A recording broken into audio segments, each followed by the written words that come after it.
हाँ जी नमस्कार। Yes I M C ए पंकज गुल फ्रॉम कुछ ज्ञान की टॉक्स। शायद अभी तक थोड़ा थोड़ा आप हमें जानने लग गए होंगे और हमारी जो इन्फॉर्मेशन है, नॉलेज है, जो हम आपको देने का प्रयास कर रहे हैं, शायद उसका बेनिफिट आप लोग उठा रहे होंगे। आज मैं आपके समक्ष एक बहुत रीसेंट टॉपिक लेके आ रहा हूँ जो स्पेशली सीए स्टूडेंट्स को कहीं ना कहीं याद आ रहा होगा। फाउंडेशन में वो पढ़ते हैं अकाउंटिंग स्टैंडर्ड 1, अकाउंटिंग पॉलिसीज़, वहाँ फंडामेंटल अकाउंटिंग एजम्पशन पढ़ाया जाता है, फा कहते हैं। फिर सीए इंटर में आता है अकाउंट्स में, फिर ऑडिट में आता है, फिर सीए फाइनल में आता है, और रियल लाइफ में भी कहीं ना कहीं सीएस अकाउंटिंग पॉलिसीज़ ड्राफ्ट करते हैं। तो मुझे लगा आज कोई रीसेंट केस, रीसेंट एग्जाम्पल मेरी नज़र में आया, वो आपके साथ शेयर करते हैं और रिलेट करते हैं। अभी रिसेंटली बहुत सारी कंपनीज 2021 के फाइनेंशियल रिजल्ट्स शो कर रही हैं।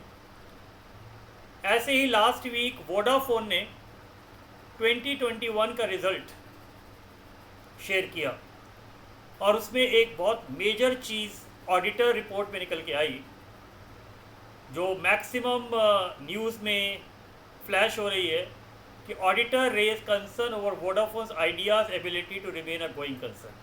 हम सबको पता है गोइंग कंसर्न का मतलब हम एज्यूम करते हैं कि बिजनेस लॉन्ग टर्म चलेगा। जैसे हम सब लोग, एवरीवन सबको अपनी डेट ऑफ बर्थ पता है, लेकिन अपनी डेट ऑफ डेथ नहीं पता। Because date of death is uncertain, because we all are here to live, long live. Still we all know we can die even in 1 second. इसी assumption के basis पे कि हम लॉन्ग लिव रहेंगे, ऐसी business भी लॉन्ग टर्म रहेगा, ये गोइंग कंसर्न की एजम्पशन आती है। लेकिन जब आप किसी बीमारी से ग्रस्त हो जाए, अगर मुझे कोई बहुत भयंकर बीमारी हो जाए, तो पक्का शायद डॉक्टर बोलेगा सर आपका गोइंग कंसर्न खतरे में है, शायद आप लॉन्ग टर्म जीने वाले नहीं हो। ऐसे ही जब कंपनी किसी बीमारी से ग्रस्त हो जाए, कंपनी की बीमारी का मतलब कंपनी की फाइनेंशियल पोजीशन अच्छी ना रहे, जैसे डॉक्टर एक पेशेंट को चेक करता है, ऐसे सीए एक कंपनी की फाइनेंशियल हेल्थ चेक करता है। तो वोडाफोन के ऑडिटर ने शायद इनकी फाइनेंशियल हेल्थ चेक करी और उस फाइनेंशियल हेल्थ में कुछ ना कुछ उनको कमी आई होगी, इसलिए उन्होंने गोइंग कंसर्न पे कहीं ना कहीं ऑब्जेक्शन उठाया। मेरा वही है, स्पेशली जिनके पास वोडाफोन के शेयर्स हैं, ज़रा पीछे की हिस्ट्री उठा के देखिए। यही सेम चीज़ पहले जेट एयरवेज़ के लिए आया था, फिर सहारा के लिए आया था, फिर किंगफिशर के लिए आया था, डीएचएफएल के लिए आया। तो क्या कहीं ये वार्निंग सिग्नल तो नहीं है? जो लॉन्ग टर्म शेयर होल्डर लेके बैठे हैं, सोच रहे हैं कि कहीं रिवाइवल होगा, तो ये उनके लिए एक बहुत अच्छा सा वार्निंग सिग्नल ऑडिटर्स ने दिया है। ये देखिए आपके सामने मैं कुछ पुरानी इन्फॉर्मेशन लेके आता हूँ। ये 2018 में जेट एयरवेज़ के लिए आया था, 2020 में डीएचएफएल के लिए आया, अब 21 में।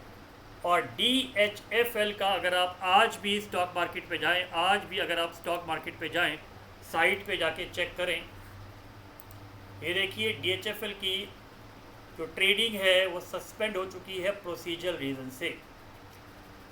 तो बेटर है जिनके पास जो शेयर्स हैं वो as per the previous history of other companies अपने आप डिसीजन लें, किसी फाइनेंशियल एडवाइज़र से बात करें। ये अकाउंटिंग स्टैंडर्ड 1 है जिसकी हम चर्चा करते हैं।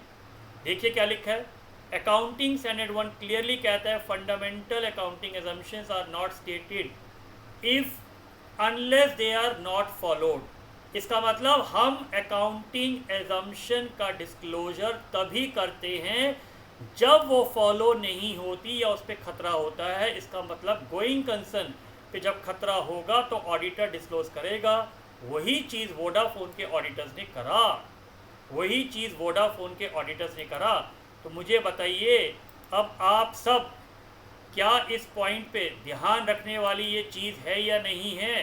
तो कुछ ज्ञान की टॉक में ये चीज़ हम आपके समक्ष लेके आए हैं, तो शायद आपको इसका फ़ायदा हो। ये अकाउंटिंग स्टैंडर्ड 1 में एजम्पशंस होती हैं, जिसमें क्लियर लिखा हुआ है कि हम फंडामेंटल अकाउंटिंग एजम्पशन डिस्क्लोज तब करते हैं जो फॉलो नहीं होता।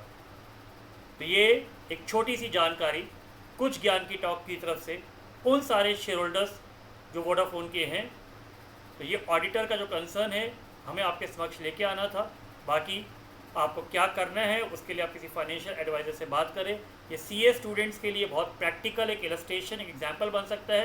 तो कभी भी आप AS1 एक्सप्लेन करें तो AS1 के एग्जाम्पल में ये आप अच्छी तरह एक्सप्लेन कर सकते हैं और रियल लाइफ से लिंक कर सकते हैं। Thank you for listening to कुछ ज्ञान की टॉक्स।